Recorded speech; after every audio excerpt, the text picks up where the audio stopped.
everybody, welcome back to my kitchen. We're going to start by chopping up some peppers. Now let me tell you about these peppers. So let me show you really quickly. These are, you see they got bumps and spots on them. So I went to the local farm stand and they had a bin, a big basket full of peppers that were seconds, and they're like, yeah, you need to do them in the next day or so. So that's what I'm doing. So some of them are going in my food. Some of them, I'm going to tell you what to do. You do this. You cut them into strips. You put them in a Ziploc or freezer container. Put them in the freezer. When you're making some quick sausage and peppers, or you want to fry them up with your eggs, you've got, just grab a handful, throw them in the frying pan, out of the freezer. You know what? And if you're questioning me on whether or not you can freeze them, of course you can. Because have you ever, anytime, let's put it this way, anytime that you're questioning, can you freeze something? Just walk down the freezer aisle in your grocery store. And guess what you see? Bags of frozen peppers and onions. Like, as if you can't cut them yourself. I would never ever buy them. But what I would do is make them myself, because I just bought these fresh from a local farmer. You know, I buy 99% of my stuff is organic. Now, once in a while I don't buy organic. These are local. And what I learned from a local farmer one time was that your local stuff gets sprayed so much less than the stuff you buy at the grocery store that came from across the country. So don't buy that. Buy local whenever you can, and of course, buy organic whenever you can. All right, so there's still a couple spots on a couple of these. I started cutting them and then decided I was gonna share it with you on here today, because I haven't been on much and I wanna get back to being on more, whatever I'm making. I've done something similar to this before, but you know what?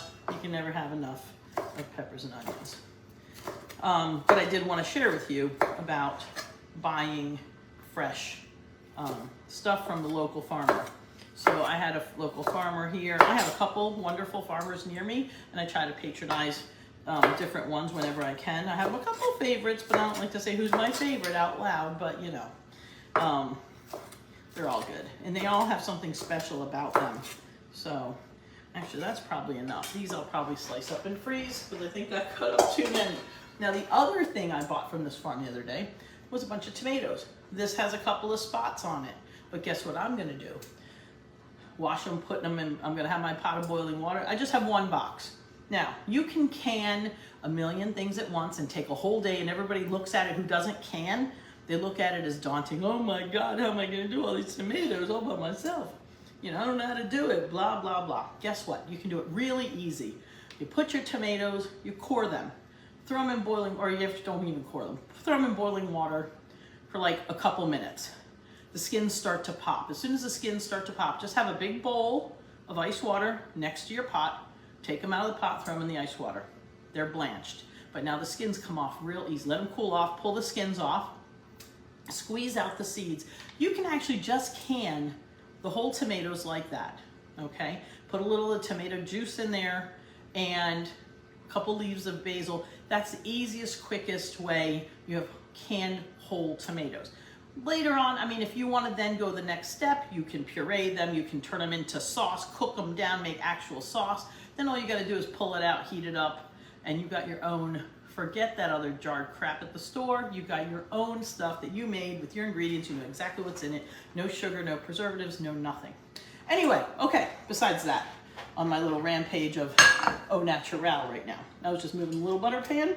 I'm gonna put on the frying pan, and I'm gonna put on the hot water for the pasta. So let that get hot. It was actually already hot a little bit before, but I let it cool off while I was making a cake. I'm gonna put some olive oil in here. Extra virgin, don't cook too high, okay? I usually put my pan on high for the first couple minutes just to get the pan warm, and then I turn it down, because I don't wanna burn my oil. Oops, I got stuff on my arm. Got stuff stuck to me all over the place. All right, so let that get warm while that's going. I'm gonna cut my onion. So I did cut up half an onion that I had sitting here. And I did kind of peel this one because it was so flaky. I knew it was gonna fly everywhere.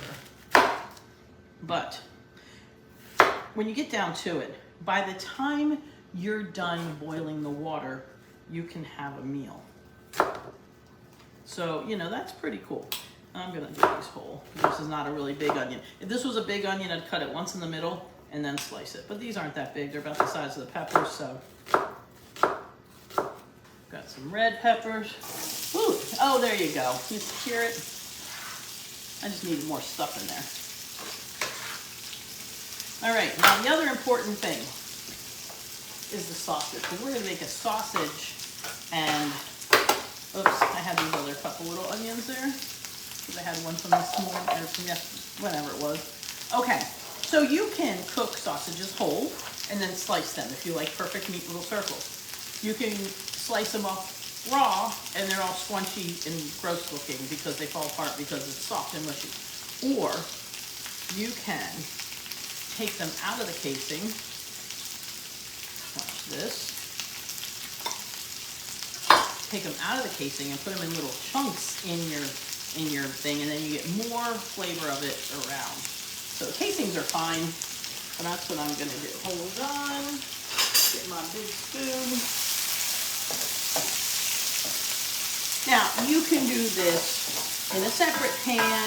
You can do it together. You can do it before or after, whatever. I'm putting it in the same pan, but because it's a nice big pan, I'm just sharing the pan. These are gonna be, so I'm just cutting little pieces off here, breaking them off with my fingers. So then it's going to be little chunks of sausage, and it's actually much nicer than a big giant chunk of sausage. Okay, little piece of this. And I'm probably just going to put a couple in, and it's just the two of us. And I want it more for flavor. We don't need that much meat and fat. Just a little, and it's really satisfying when you do it that way. I think I'm gonna probably just do two of them because, like I said, it's just two people. All right, so just gonna do this. My water's almost boiling. I already put salt in the water. Don't forget to salt your pasta water. Don't overdo it, but don't skimp either.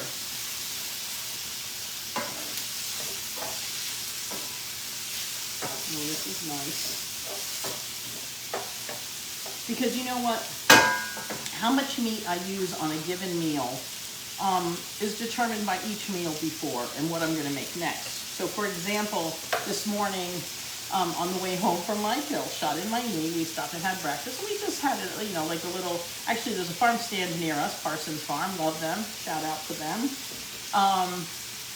They just opened a little kind of breakfast place. And it's like a diner, you know, it's really cute. They put the old kind of retro, like red and white chairs and booths and stuff. It's really cute. Anyway, but we had, you know, scrambled eggs and sausage and actually breakfast sausage, completely different than Italian sausage. I wasn't even paying attention when I realized I'm making sausage again. But anyway, we had that and potatoes. It was filling. I brought half of it home. But I determined what I'm making and how much meat I'm using from each meal. Like we're making pasta for lunch today. I'm not making pasta for dinner. You gotta enjoy everything, but in moderation, and you got to have fun with it and make it taste good. So listen, if you guys by chance are on watching right now and you haven't said anything yet, please, please, please say hello. Let me know you're there. You know, if by chance you enjoy the things I do and you like watching the show and you want to send me some stars, I'd really appreciate it. It's all going to good things. We're doing more trips to Italy, helping people find their heritage. We're helping families get back to the table. So, you know, it's, we're trying to do some good things here. Oh, crap. I don't know where Louie is, but he'd be really happy right now. But I'm going to pick it up. One little piece of sausage fell down. I got to be careful when I'm stirring. Boy, oh boy. I only put a little bit in to begin with. And again, I'm cooking this on a medium low. I don't want it to overdo. I don't want them to get mushy, but I want the meat to cook all the way. And it was mostly cooked before I started mixing it all up. And then if I see a pink piece, I just make sure I flip it over so it's down. That's pretty much cooking. And I do like it to get a little crispy. So every once in a while, I'll turn it up for a minute.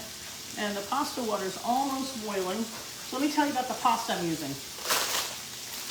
I'm using pasta from my friends in Italy, Marco and Leo Falcone, from Azienda Agricola Natalizia Giovina. Okay, so anyway, it's their mom's name and that's their farm. Anyway, they grow the wheat. They're like a little red hen. They grow the wheat. They get the wheat ground. They have it made into traditional risotto or of the region shapes. And then we buy it and we eat it. Now, this is not genetically modified wheat. Listen to me. Wheat. And let me tell you, can you see that this is like dark colored? This is not, I think I've brought this on the show before. This is not squid ink or anything like that. This is called grano arso, which is basically toasted grain. The story is, and I know I've said it before, but if you've never heard the story, basically in the way, way old days, when the little peasant villages in southern Italy, you know, they were all peasants, but some of the peasants were a little higher peasants than the lower peasants, and the higher peasants who had the farms and grew the wheat, they would, you know, at the end of the harvest, they burned the fields. Well, the lowest of the peasants would go out into the fields afterwards, and they would look around, and they would pick up all the little leftover grains that fell on the ground during the harvest. And a lot of them were charred from after having been burned, when the fields get burned, to break it down to then start the next season. And so their wheat, their grain, and their flour was dark. And so now they have it toasted, controlled, but they have it toasted to mimic that grain that the peasants used when they were too poor to grow their own. So it's kind of sad and kind of cool all at the same time. Oh, this is yummy. Okay, so my pasta is cooking. I'm going to just use not even half of this bag because we're going light.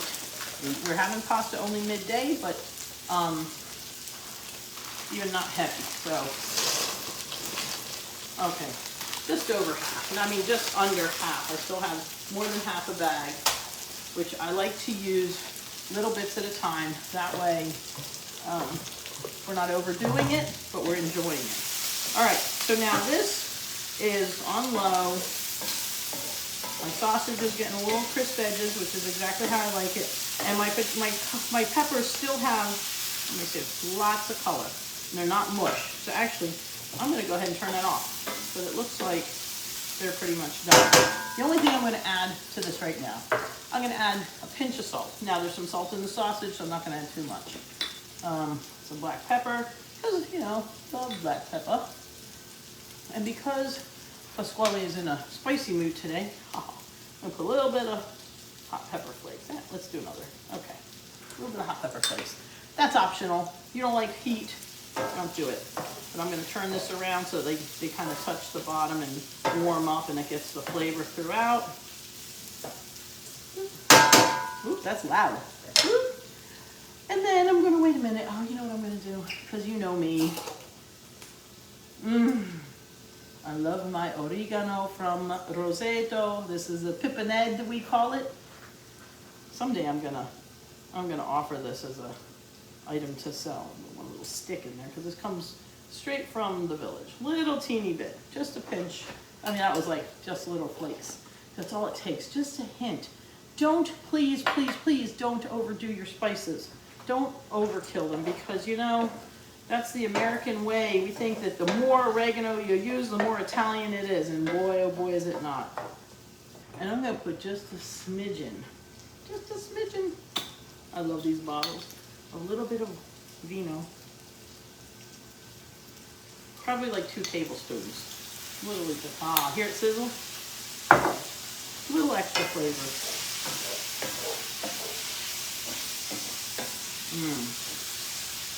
I'm going to leave that on for a minute just so that the alcohol cooks out. I didn't put in enough to really overdo it, but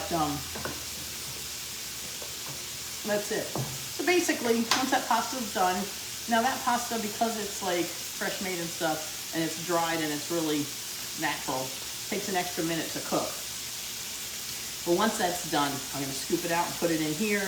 And if it's too dry, I'll add just a smidgen, because that pot, even though it's a big pot, only has about that much water in it. So never put too much water. There's so many schools of thought on the water, but let me share with you about pasta water. Pasta water, okay, so pasta water. You definitely need to salt it, no matter how much you use. Also, there's the people who think you need to put olive oil in it so that the pasta doesn't stick. And then there's the people who said, but if you put in enough water, it's supposed to be enough water that the pasta rolls around in the boil, so you don't need olive oil. Don't waste your good, expensive olive oil on just supposedly making pasta not stick together. It's not gonna stick together unless you take it out of the water and put it in something without then oiling it or then putting a sauce on it. It's also gonna stick together if you don't use enough water and you overcook it, and then it all gets gummy and sticks together. So there's a happy medium in there. You want enough water that it's gonna cover the pasta and maybe a little bit more. So there's room for it to move and it won't stick. But you don't wanna overdo it because then you don't have water that is usable. So when you have just enough water, you then have a nice starchy water for various sauces that need a little thickening. So if you need to thicken something or you need to loosen something but you don't want it to get watery, you use a little bit of that starchy water and it helps thicken your sauce and thin it at the same. If that makes sense, it helps thicken it but helps thin it. Okay, if you need a little extra water but you don't want it to be water, because that's got salt in it and it's got the flavor of the pasta. So that's the thing about pasta water. Not way too much, but enough for it to boil and enough for it to move around, and not way too little that it sits together and gets gummy. And never, ever, ever, ever, ever overcook your pasta. You do know that overcooked pasta is actually bad for you, and that undercooked pasta is actually good for you. So, not undercooked, but al dente, which is technically, some people would say undercooked, less cooked. When you overcook your pasta, you're releasing all the starches, and all those starches are what is bad for you. But when you cook it al dente, it's actually more digestible to our bodies, and so therefore healthier. Yeah, it's pretty interesting. All right, let's test one. That's boiling. Whoop. Another minute. But it's chewable. Just a little line in the middle. Oh, I didn't even say what kind of pasta you made. It's Cavatelli, so, or some people call it Cicatelli, some people call it Cicated, and the dialects around that area, in the Naples and southern Italy area, of course in Roseto where I'm from, in Cicated. So there's a lot of little dialect words. Different towns actually call different shapes, different things, or with their dialects. It's kind of cool. So that extra, there's always that extra. Okay, they're ready, but they're ready. They're ready. Are they ready? They're ready. I'm going to toss them in here.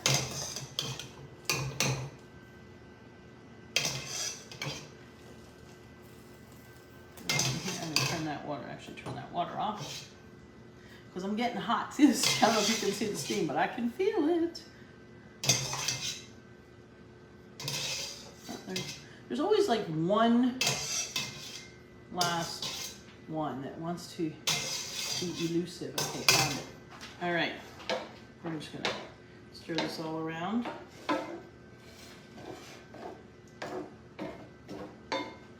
Look how pretty that is. Can you see that? The dark. I'm gonna turn it on right now. Put just a little, half a spoonful. Oh, that wasn't even a half a spoonful, that's low. Okay, put the water in here. Let it, yeah, because there's like next to nothing. But it's salty. Well, it's actually, I didn't salt that very much. I did salt it, but it's not that salty. But see, that helps. Like there's like no liquid in the bottom of the pan. It's just enough to help wet it so that it, I warm it all up to, meld it all together. Now we're gonna let this sit for a minute and just get all flavored. I'm gonna put a little more black pepper in.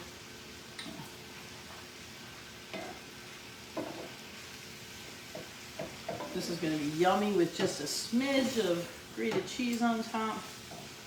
But look at that, isn't that beautiful? Okay, and off.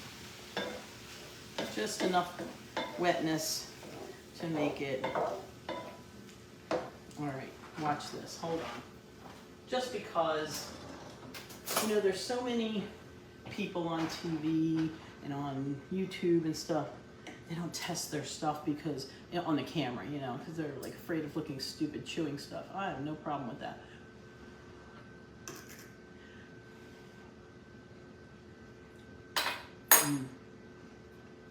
Just enough salt, pepper flavor, just enough sausage to give it flavor, but it doesn't taste greasy.